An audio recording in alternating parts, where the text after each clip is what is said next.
بسم اللہ الرحمن الرحیم۔ B A Urdu third semester, G C university Lahore ایمز کیمپس لیا کے تمام طلباء و طالبات کو السلام علیکم ورحمۃ اللہ وبرکاتہ۔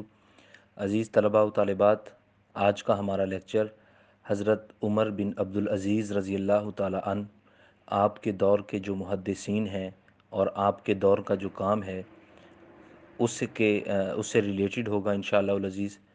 آپ کے دور کے دیگر جو محدثین ہیں ان میں ابن شہاب زہری ہیں، القاسم بن محمد بن ابی بکر ہیں، اور ان کے ساتھ ساتھ ابو بکر بن حزم ہیں، امرہ بنت عبد الرحمن ہیں، جو حضرت عمر بن عبدالعزیز کے دور کے محدثین ہیں۔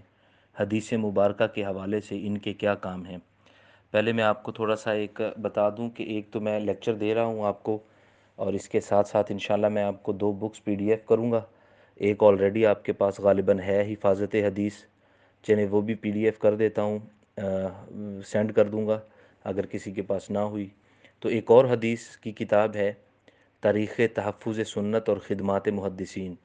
میں ڈسکرپشن میں انشاءاللہ ساری ڈیٹیل لکھ دوں گا کہ کس کس کتاب سے کون کون سا صفحہ جو ہے وہ ہمارے لیکچر سے ریلیٹڈ ہے، اور وہاں پر ہیڈنگز بھی ہیں، وہ آپ کو ویسے ہی اندازہ ہو جائے گا۔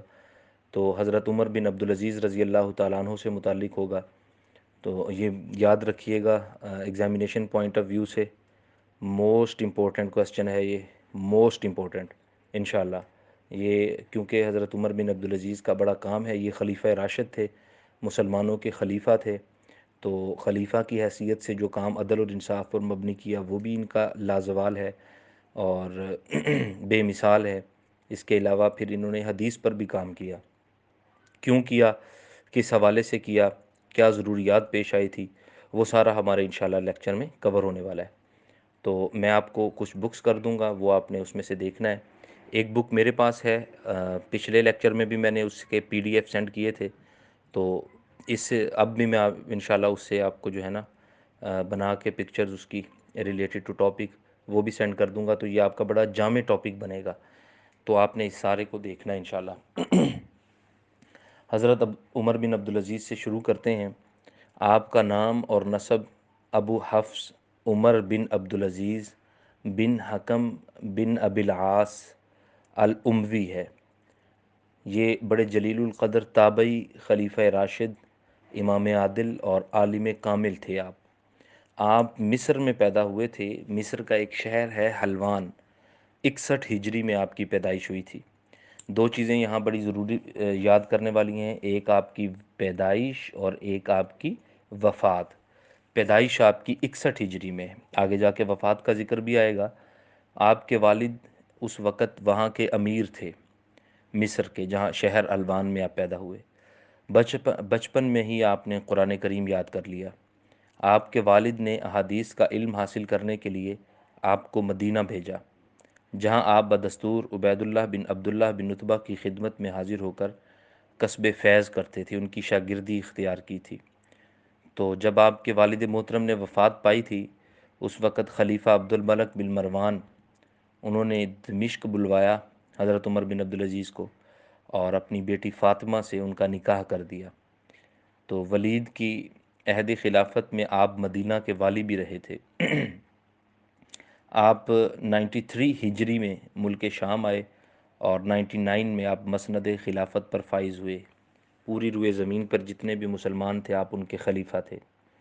حضرت عمر بن عبدالعزیز رضی اللہ تعالیٰ عنہ نے کچھ صحابہ کرام ہیں جن سے حدیث نبوی کا درس لیا، جن میں حضرت انس بن مالک، یعنی یوں سمجھ لیں یہ صحابہ حضرت عمر بن عبدالعزیز کے استاد ہیں۔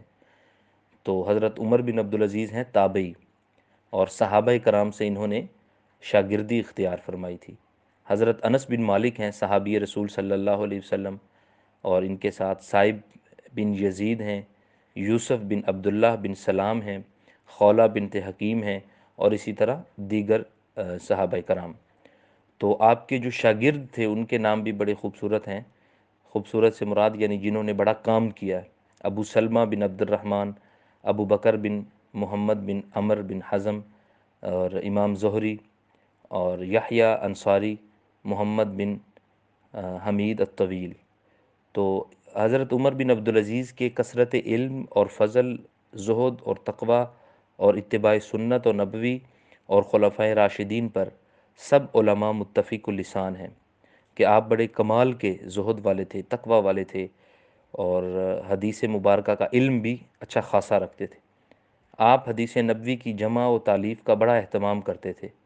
جب سریر آرائے خلافت ہوئے تو مختلف بلاد و امصار کے علماء کو حدیثیں جمع کرنے، مختلف یعنی ممالک کے، مختلف شہروں کے، علاقوں کے جو علماء تھے ان کو حدیثیں جمع کرنے کا اور درس و تدریس کے ذریعے احادیث نبوی کی نشر و اشاعت کا آپ نے حکم فرمایا، تاکہ کبار تابعین کی وفات کی وجہ سے حدیثیں ضائع نہ ہو جائیں۔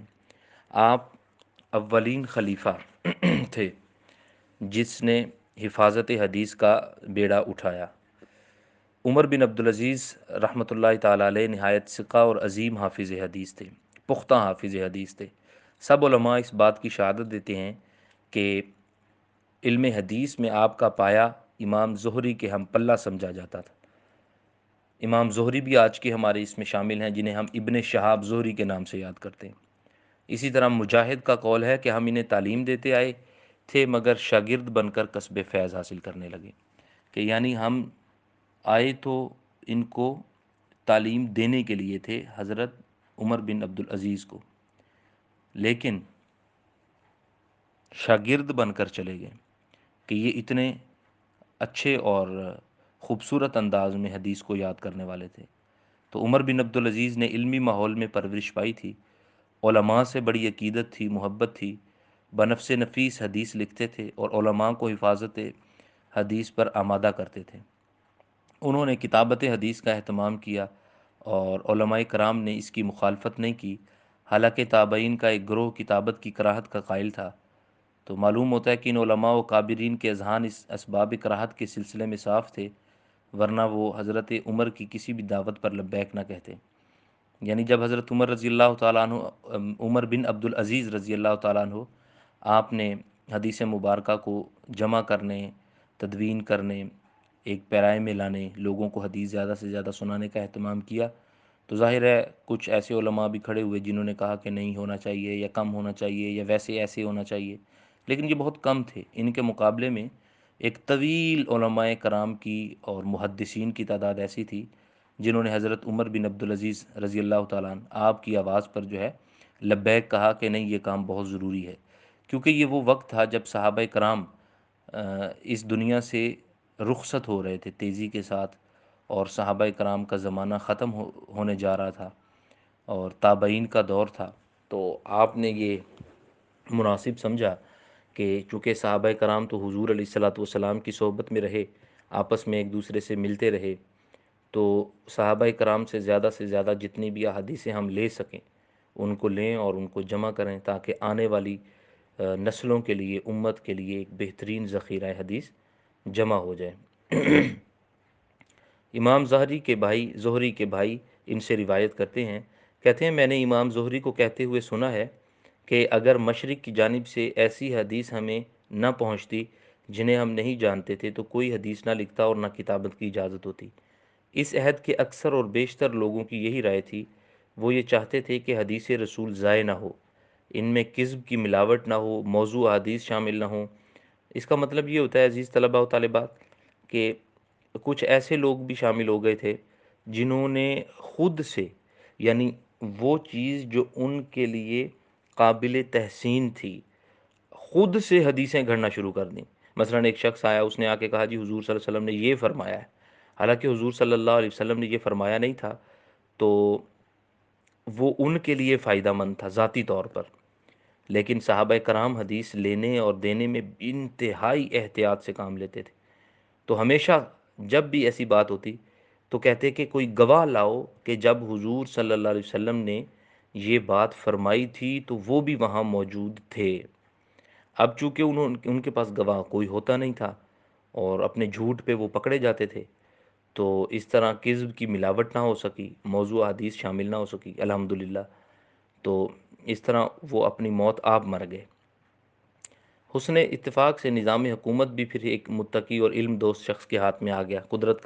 کرشمہ دیکھیے نا، حضرت عمر بن عبدالعزیز رضی اللہ تعالیٰ عنہ، آپ ایسے کمال کے عادل حاکم تھے کہ اس کے ساتھ ساتھ آپ حافظ الحدیث بھی تھے، ماحول پھر زبردست قسم کا سازگار ہو گیا۔ تو آپ نے جو ہے اپنے جتنے بھی علاقے تھے جو آپ کے زیر سایہ کام کرتے تھے، آپ نے ان علاقوں میں یہ حکم نافذ کر دیا کہ رسول کریم صلی اللہ علیہ وسلم کی حدیث جہاں دیکھو جس کے پاس ہو اسے اکٹھا کر لو۔ تو رسول اکرم صلی اللہ علیہ وسلم کی حدیث کو دیکھو تو اس کو لکھ لیا کرو، کیونکہ مجھے علم کے مٹنے اور اہل علم کے اٹھ جانے کا اندیشہ ہے۔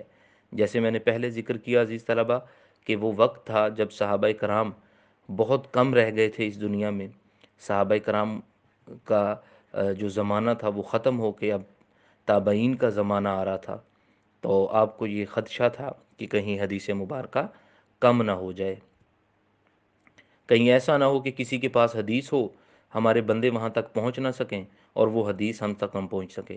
اس لیے آپ نے بہت یعنی سختی کے ساتھ، پیار کے ساتھ اور حکم کے ساتھ کہ زیادہ سے زیادہ لوگوں سے ملو جو صحابہ کرام ہیں، دور دراز ہیں جی، کوئی مصر چلا گیا، بندے پیچھے بھیج دیے، کوئی عراق ہے، بندے پیچھے بھیج دیے، کوئی بر صغیر میں اگر کوئی صحابی رسول آیا ہے یہاں بندے بھیج دیے کہ ان سے پوچھو ان کے پاس کچھ ہے تو لکھو۔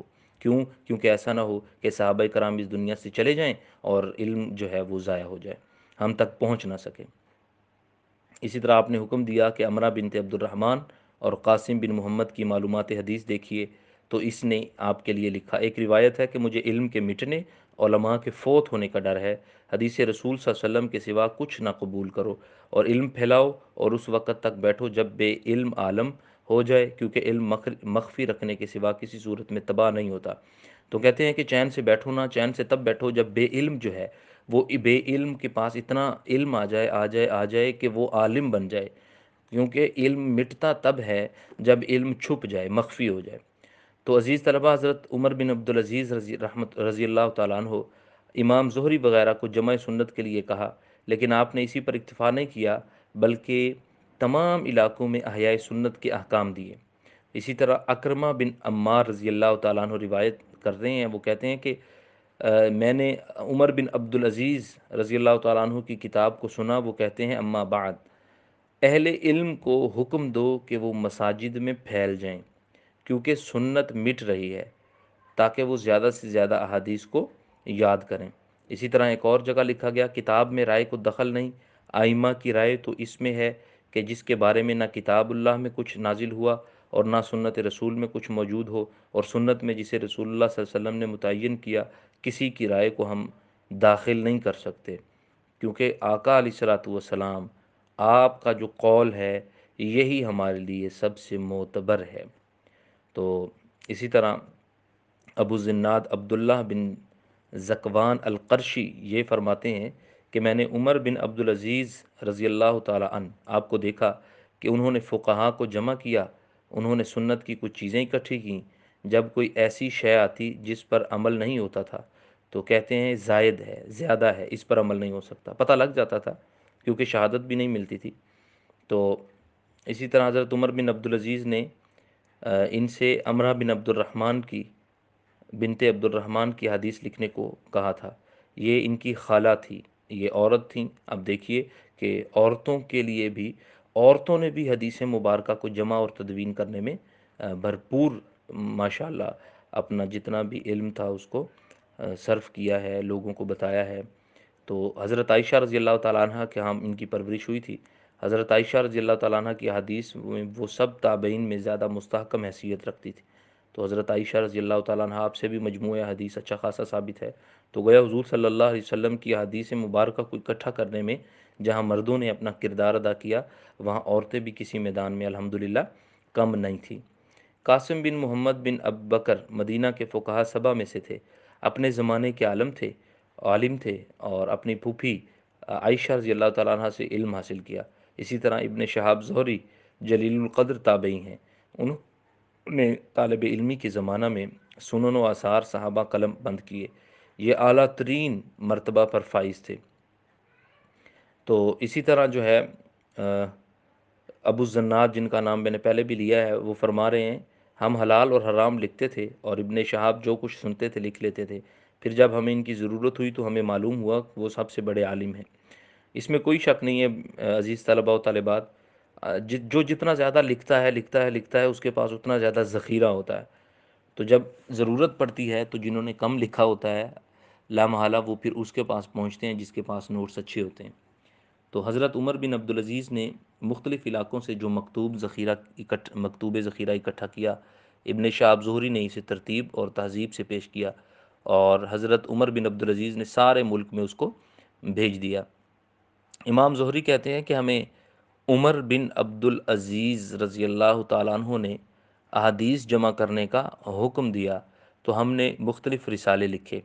حضرت عمر رضی اللہ تعالیٰ عنہ نے ان تمام علاقوں میں جن پر ان کا اقتدار تھا، آپ نے یہ سارے رسالے جو ہیں ادھر بھیج دیے، یعنی اکٹھے کی حدیث، اور جو آپ کے زیر سایہ علاقے تھے آپ نے ان علاقوں میں وہ چھپوا کر بھیج دیے۔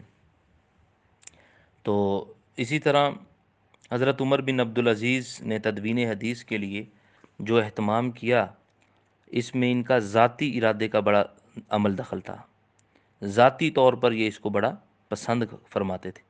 ڈاکٹر صبحی صالح ہیں، حضرت عمر بن عبدالعزیز کی زندگی کا ذکر کرتے ہیں تو فرماتے ہیں کہ حضرت عمر بن عبدالعزیز تھوڑے لوگوں کی مخالفت کے باوجود اکثریت کی تائید کے باعث مطمئن ہو گئے۔ اگرچہ اس رائے میں ان کے منفرد ہونے کی خبریں ہیں، لیکن ان کے زہد، ان کے تقوی، ان کے ورع، ان کے صالح پن کی وجہ سے عام لوگ جو تھے اور معاصرین اس زمانے کے جو محدث، وہ آپ کا بڑا قدر کرتے تھے، بڑا احترام جو ہے فرمایا کرتے تھے۔ تو عزیز طلبہ، یہ آپ لکھیں گے اس سوال کو، تو اس میں کچھ سب سے پہلے تو حضرت عمر بن عبدالعزیز کے اقوال آ جائیں گے، اور اس کے بعد ان کے احوال، انہوں نے کہاں سے تعلیم حاصل کی تھی، کہاں وفات کا سن ان کا کیا تھا، ان کا پیدائش کا سن کیا تھا، وغیرہ وغیرہ۔ تو یہ ساری چیزیں آپ لکھنے کے بعد جو 5-7 لوگوں نے آپ کے بارے میں رائے دی ہے وہ آپ یاد کر لیں گے کہ یہ امام زہری نے یہ کہا تھا، مجاہد کا یہ قول تھا۔ یہ جو میں آپ کو نوٹس بھیجوں گا انشاءاللہ ان میں ساری چیزیں ہوں گی۔ ایک بار پھر بتا دیتا ہوں کہ حضرت عمر بن عبدالعزیز رضی اللہ تعالیٰ عنہ، آپ کی جو ولادت ہے، پیدائش ہے، وہ مصر کے شہر حلوان میں ہوئی 61 ہجری میں، جبکہ جو آپ کی وفات ہوئی وہ 101 ہجری میں ہوئی تھی۔ 61 ہجری پیدائش اور 101 ہجری آپ کی وفات ہے۔ تو عزیز طلبہ، اب ہم دوسرے محدث ہیں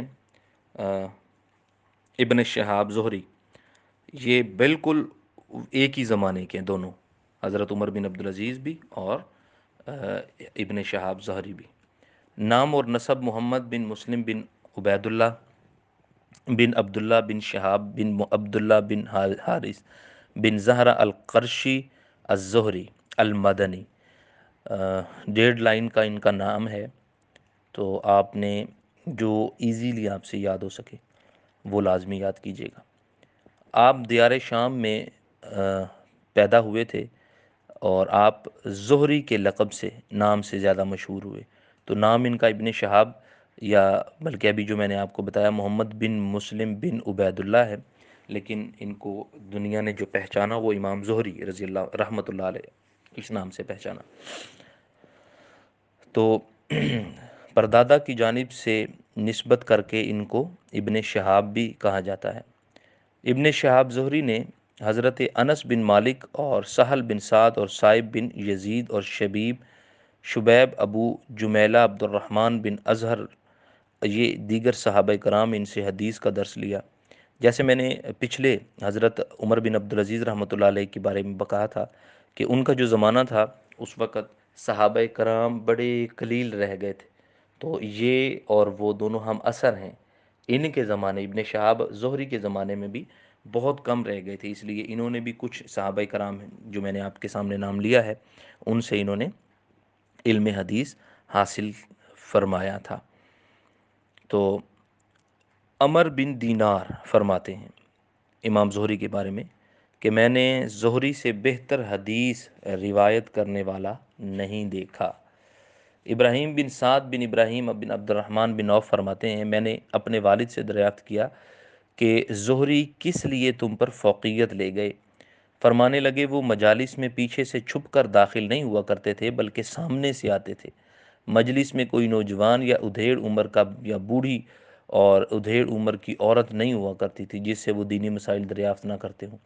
یعنی ان کا کام یہ تھا، بچہ، بوڑھا، ادھیڑ عمر کی عورت، کوئی ایسا نہیں تھا جس سے ابن شہاب زہری سوال کر رہے ہوں کہ یہ کیسا تھا، وہ کیسا تھا، وغیرہ وغیرہ، یعنی حدیث کے حوالے سے جن سے وہ دینی مسائل دریافت نہ کرتے ہوں۔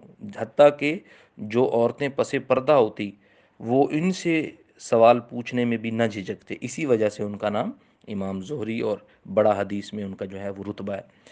حضرت لیث بن سعد فرماتے ہیں میں نے ابن شہاب زہری سے بڑھ کر جامع اور کثیر العلم شخص کبھی نہیں دیکھا۔ امام بخاری اپنے استاد امام علی بن المدینی سے نقل فرماتے ہیں کہ انہوں نے فرمایا زہری کو 2000 احادیث متن کے ساتھ زبانی عربی کے ساتھ یاد تھیں۔